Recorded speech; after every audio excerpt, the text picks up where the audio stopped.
Hi, room 37. We're going to continue reading The One and Only Ivan. So please follow along on the PDF. On the PDF, if you can turn to page 78, we're starting on a chapter called The Grunt on page 78. Now, when we left off in the last video, unfortunately, we lost Stella, the elephant. Stella did pass away. She had a foot infection, and Mac did not want to spend the money to save her. So she has passed away. Ruby, the baby elephant, has become very sad based on her loss. So everyone in the mall has been doing all they can to cheer her up. And I want to thank you so much to my students who are making connections to what's happening in The One and Only Ivan, to what's happening in our real world right now. I also want to tell you that we're starting on a chapter where Ruby is begging Ivan to tell her a story, just like Aunt Stella used to. And you know how Ivan says that he's not a storyteller because he can't remember anything that's happened in his life. So in this chapter, he's trying really hard to think back and remember what he's been through in his life, because it's important for Ruby right now. She really needs him. It's called The Grunt. From Ivan's point of view, I was born in a place humans call Central Africa, in a dense rainforest so beautiful, no crayons could ever do it justice. Gorillas don't name their newborns right away the way humans do. We get to know our babies first. We wait to see hints of what might yet be. When we saw how much she loved to chase me around the forest, my parents decided on my twin sister's name, Tag. Oh, how I loved to play tag with my sister. She was nimble, but when I got too close, she would leap onto my unsuspecting father. Then I would join her, and we would bounce on that tolerant belly until he gave us the grunt, the root pig sound that meant enough. That game never got old, although my father might have disagreed. Next chapter, Mud. It didn't take long for my parents to find my name. All day, every day, I made pictures. I drew on rocks and bark and my poor mother's back. I used the sap from leaves. I used the juice from fruit, but I mostly used mud. That's what they called me, Mud. To a human, mud might not sound like much, but to me, it was everything. This chapter is called Protector. My family, which humans call a troop, was just like any other gorilla family. There were 10 of us. My father, the silverback, my mother and 3 other adult females, a juvenile male called Blackback, and 2 other young gorillas. Tag and I were the babies of the group. We squabbled now and then, as families will, but my father knew how to keep us in line with a simple scowl. And for the most part, we were happy to do what we were meant to do, to feed and forage and nap and play. My father was a master at leading us to the ripest fruit for our morning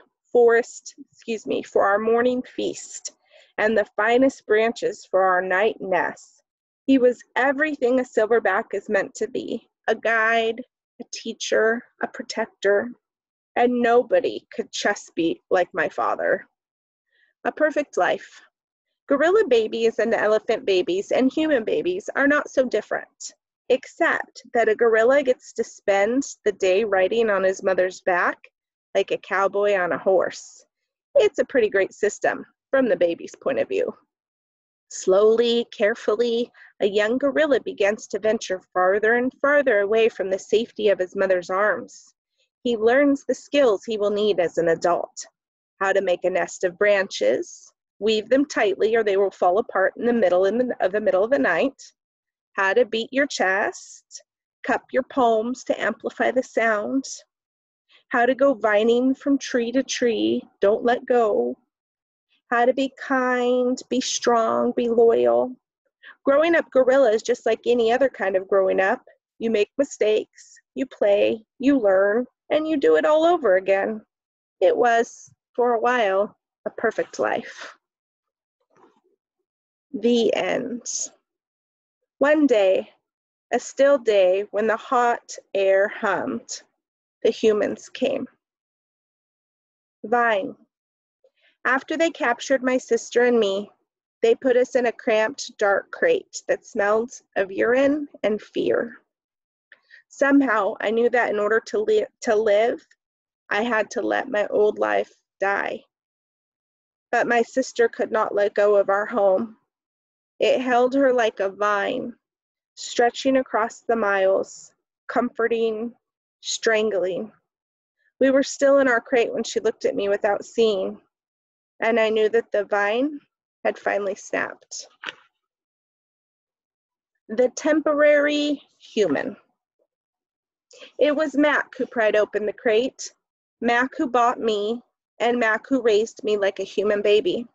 I wore diapers, I drank from a bottle, I slept in human beds, I sat in human chairs, listened to human words that swarmed around me like angry bees.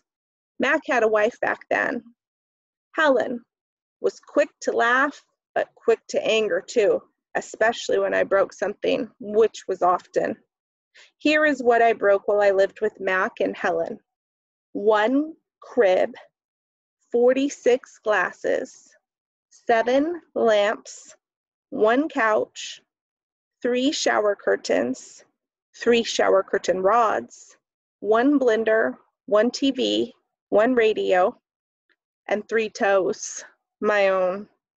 I broke the blender when I squeezed 3 tubes of toothpaste and a bottle of glue into it. I broke my toes attempting to swing from a lamp fixture on the ceiling. I broke 46 glasses. Well, it turns out there are many ways to break a glass. Every weekend, Mac and Helen took me in their convertible to a fast food restaurant where they ordered me French fries and a strawberry shake. Mac loved to see the expression on the cashier's face when he drove up and said, "Could I have some extra ketchup for my kid?" I went to baseball games, to grocery stores, to a movie theater, even to the circus. They didn't have a gorilla. I rode a little motorbike, and I blew out candles on a birthday cake. My life as a human was a glamorous one, although my parents, traditional sorts, would not have approved. One more chapter, hunger. In my new life as a human, I was well tended. I ate lettuce leaves with Thousand Island dressing and caramel apples and popcorn with butter. My belly ballooned. But hunger, like food, comes in many shapes and colors. At night, lying alone in my poo pajamas, I felt hungry for the skilled touch of a grooming friend, for the cheerful grunts of a play fight, for the easy safety of my nearby troop, foraging through shadows. Remember what happened to Tag, I told myself. Don't think about the jungle. Still, sometimes I lay awake, wishing for the warmth of just another just like me, asleep in a night nest of tender prayer plant leaves. I liked having sips of soda poured into my mouth like a bubbling waterfall. But every now and then, I longed to search for a tender stalk of arrowroot, to feel the tease of a mango just out of reach. That is the one and only Ivan, and we are beginning to learn about his past as he is slowly recalling what it was like when he grew up. See you guys next time. Bye.